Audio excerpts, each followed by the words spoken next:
ओम नमः शिवाय। प्रिय श्रोताओं, आप सभी का हमारे YouTube चैनल पे हार्दिक स्वागत है।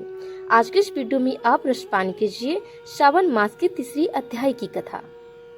प्रिय श्रोताओं, कल की वीडियो में आपने श्रवण किया कि कैसे सती अपने पिता दक्ष द्वारा अपने पति शिव जी की निंदा सुनकर अपने शरीर को अग्नि में त्याग दिया था। उसके आगे की कथा का श्रवण कीजिए। जब सती ने अपने पति रुद्र इत्यादि नामों का उच्चारण करते हुए अग्नि में प्रवेश कर गई, तब ये देखकर सारे लोग भयभीत हो उठे। इस बीच नारद जी भगवान शिव के पास गए और उन्हें समस्त घटना से अवगत कराया। ये सुनकर भगवान शिव अत्यंत क्रोधित हुए। उन्होंने क्रोधपूर्ण होकर अपनी जटा को उखाड़ा तथा एक पर्वत के शिखर पे दे मारा। उस समय साक्षात महाकाल वीरभद्र तथा करोड़ों भूतों के साथ काली भी प्रकट हुई। भगवान भोलेनाथ ने वीरभद्र को आज्ञा दिया कि वो शीघ्र ही जाकर दक्ष के यज्ञ का विध्वंस कर दे। इस प्रकार की आज्ञा पाकर वीरभद्र समस्त भूत प्रेतों से घिरे हुए दक्ष के यज्ञ की ओर चल पड़े। उनके साथ काली देवी भी थी। उस समय दक्ष के यहाँ नाना प्रकार के अपशगुन प्रकट होने लगे। घोर आंधी चलने लगी, मेघ रक्त की वर्षा होने लगी, संपूर्ण दिशाओं में अंधकार छा गया। इन सभी उत्पातों ने दक्ष तथा वहां पे उपस्थित सभी देवताओं के मन में बड़ा ही भय उत्पन्न हो गया। दक्ष भगवान विष्णु के शरण में गए तथा विनय पूर्वक कहने लगे, आप हमारे परम गुरु हैं, आप ही यज्ञ पुरुष हैं, कृपा करके हमारी रक्षा कीजिए। दक्ष के इस प्रकार प्रार्थना करने पे भगवान विष्णु ने उनसे कहा, इसमें संदेह नहीं है कि मुझे तुम्हारी रक्षा करनी चाहिए। तुम तो धर्मयज्ञ हो, किंतु तुमने भगवान शिव की अवहेलना क्यों की? उनकी अवहेलना से तुम्हारा सब कुछ निष्फल हो जाएगा। जहाँ अब पूज्य व्यक्तियों का पूजन होता है, वहाँ तो संकट अवश्य प्राप्त होता है। तुम्हें शिव को इस यज्ञ में भाग नहीं दिया, इस कारण तुम्हारे सामने महाभय उपस्थित हुआ। इस समय कोई भी तुम्हें इस भय से मुक्त कराने वाला नहीं है। भगवान विष्णु के इस प्रकार वचन सुनकर दक्ष चिंतित हो उठे तथा उनका मुख सुख हो गया। इतने में अपनी सेना लिए वीरभद्र वहां आ गए।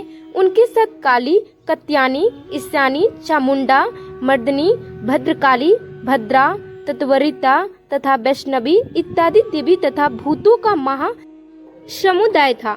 64 योनियां शाकनी, डाकनी, भूत, प्रथम, गुहाक, कुष्मांडा, बटुक, भैरव, क्षेत्रपाल, राक्षस, यक्ष और विनायक उस यज्ञ मंडप में साहसी प्रकट हो गए। देखते ही देखते भगवान शिव की गणों के साथ देवताओं का भी युद्ध आरंभ हो गया। उस समय देवताओं के विजय के लिए भृंगु ने शिव गणों के प्रति उच्च चट्टान का प्रयोग किया, जिस कारण देवताओं को उस पर विजय हुआ। अपने सैनिकों को पराजय देखकर वीरभद्र को बड़ा ही क्रोध हुआ तथा उन्होंने सभी गणों को पीछे करके वे स्वयं युद्ध हेतु आगे आए तथा देवताओं को आघात पहुंचाया। फिर तो समस्त देवता पराजित होकर भागने लगे। केवल इंद्र ही वहां खड़े रहकर अपने गुरु बृहस्पति से पूछने लगे कि उनकी विजय कैसे होगी। इस पर देव गुरु बृहस्पति कहने लगे, पहले एक समय भगवान विष्णु ने जो बात कही थी वो आज सत्य हो गई।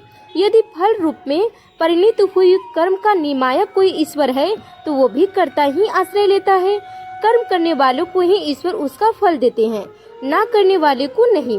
परम शांति से ही भगवान सदाशिव के रूप को जाना जा सकता है। उन्हीं से ये संपूर्ण सुख दुखमात्मक जगत जन्म तथा जीवन धारण करता है। इस समय तुम्हारे विजय का कोई उपाय नहीं दिखता। ये परम शोभायमान गण भगवान शिव के किंकर है। ये महाभाग कुपित होने पर जब संहार आरंभ करते हैं तो किसी को शेष नहीं छोड़ते। इस प्रकार देव गुरु की बात सुनकर सभी देवतागण घोर चिंता में डूब गए। तदंतर क्रोध में भरकर वीरभद्र ने समस्त देवताओं पर बाणों की बौछार की। साथ ही उन्हें उपहास कर यज्ञ में भाग न लेने हेतु भी कहा। उस बाणों के प्रभाव से सभी देवताओं इधर उधर भाग खड़े हुए। लोकपालों तथा देवताओं के जाने पर भगवान विष्णु भी वहां से चले गए। तदंतर वीरभद्र ने अपने गणों के साथ यज्ञशाला में आए तथा समस्त ऋषियों को परास्त कर दिया। महर्षि भृगु को धरती पर पटककर उनकी दाढ़ी नोच ली, मूछें नोच ली और पूषा ने दांत दिखाकर शिव के प्रति हंसी उड़ाई थी। अतः शिव गणों ने उनके दांत तोड़ दिए। अग्निपति स्वाहा तथा स्वधा को घोर अपमान का सामना करना पड़ा। दक्ष भय के मारे अंतर्वेदी में छुपे हुए थे। वीरभद्र ने उन्हें पकड़ लिया तथा उनके मस्तक को तलवार से अलग कर दिया। फिर दक्ष के कटे हुए सर को उन्होंने तुरंत ही यज्ञ कुंड में डालकर जला दिया। ये देखकर उस यज्ञ में जो देवता, पितर, ऋषि इत्यादि रह गए थे, वे सब शिव गणों के उपद्रव से भयभीत होकर भाग खड़े हुए। ब्रह्मा जी अपने पुत्र शोक से व्यथित हो अपने लोक पर चले गए और मन ही मन विचार करने लगे कि अब उन्हें क्या करना चाहिए। अतः उन्हें कैलाश पर जाने का निश्चय किया।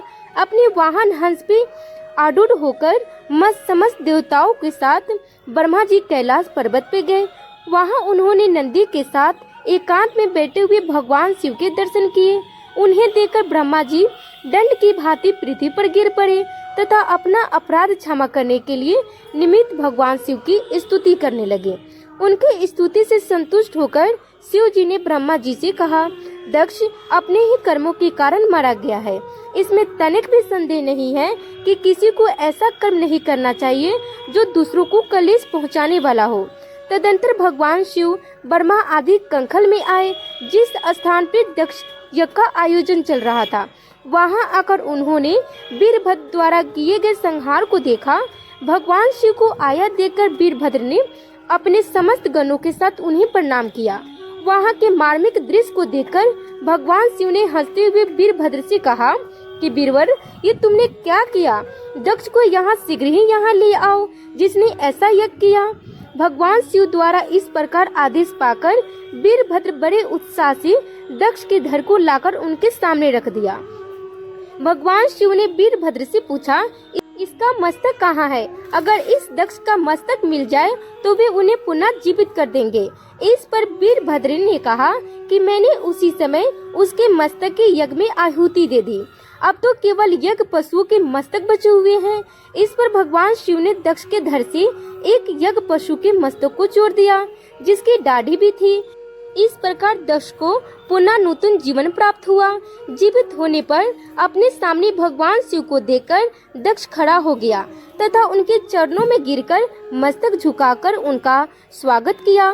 तदंतर भगवान शिव ने दक्ष से कहा, 4 प्रकार की पुण्य आत्मा जब मेरे सदा भजन करते हैं, अर्थात जिज्ञासु, अर्थार्थी, ज्ञानी, इनमें से जो ज्ञानी सबसे श्रेष्ठ है, इस कारण समस्त ज्ञानी पुरुष मुझे प्रिय हैं। जो ज्ञान के बिना ही मुझे पाने का यत्न करते हैं, वे अज्ञानी हैं। तुम केवल कर्म के द्वारा ही संसार को पार करना चाहते थे, परंतु कर्म में आसक्त हुए मूढ़ पुरुष वेद, ज्ञान, दान और तपस्या से भी मुझे कभी प्राप्त नहीं कर सकते। अतः तुम अंत कारण को एकाग्र करने का ज्ञान निष्ठ होकर कर्म करो। सुख तथा दुख में समान भाव रखकर सारा प्रसन्न रहो। तदंतर दक्ष को वहीं पे कंखल तीर्थ में रहने का आदेश देकर भगवान शिव अपने निवास स्थल कैलाश पर्वत पर चले गए। श्रोताओं, आज की कथा ये समाप्त हुई। अगर आपको ये कथा थोड़ी सी भी पसंद आई हो तो प्लीज वीडियो को लाइक, शेयर एंड हमारे चैनल को सब्सक्राइब करना ना भूले। बेल आइकन को प्रेस जरूर कीजिएगा ताकि हर वीडियो का नोटिफिकेशन आपको समय से मिल सके। कल की वीडियो में आप सुनेंगे श्रावण मास कथा अध्याय 4। एक बार प्रेम से बोलिए भगवान भोलेनाथ की जय, माता पार्वती की जय। प्रिय भक्तजनों, आप सभी की मनोकामनाएं भगवान भोलेनाथ और माता पार्वती जरूर पूरी करेंगे।